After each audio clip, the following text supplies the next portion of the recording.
আপনারা যারা এসএফ নিতে যাচ্ছেন তাদের জন্য কিন্তু এই ভিডিওটি খুবই হেল্পফুল হবে, তাই না টেনে পুরো ভিডিওটি দেখবেন। হ্যালো, আসসালামু আলাইকুম ভিউয়ার্স, কেমন আছেন সবাই?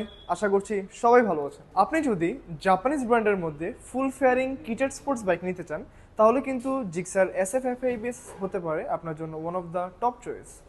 এসএফ এফআইবিএস এ আপনারা পেয়ে যাচ্ছেন 4 stroke single cylinder air cooled engine, LED head and tail light, single channel ABS, twin muffler সহ টপ ফিচার্স। এসএফ এবিএস আপনারা এখন পেয়ে যাচ্ছেন 3টি ডিফারেন্ট কালারে: ব্ল্যাক নিয়ন, গ্রে গ্রিন এবং ব্লু হোয়াইট। এবং এই সবগুলি কালারে কিন্তু অ্যাভেলেবেল পেয়ে যাচ্ছেন সুজুকির number one experience centre Suzuki premium. আর হ্যাঁ, সাথে কিন্তু থাকছে 3 বছরের সার্ভিস ওয়ারেন্টি এবং একদিনের রেজিস্ট্রেশন নম্বরের সুবিধা। সুজুকি প্রিমিয়ামে কিন্তু রয়েছে হিউজ বাইকের রেডি স্টক, সো দ্যাট আপনি আপনার পছন্দের বাইকটি কিন্তু নিজে পছন্দ করে নিতে পারবেন। তাই দেরি না করে আজই চলে আসুন সুজুকির number one experience centre Suzuki প্রিমিয়ামে, অথবা কল দিতে পারেন আমাদের দেওয়া হটলাইন নাম্বারে। Thank you.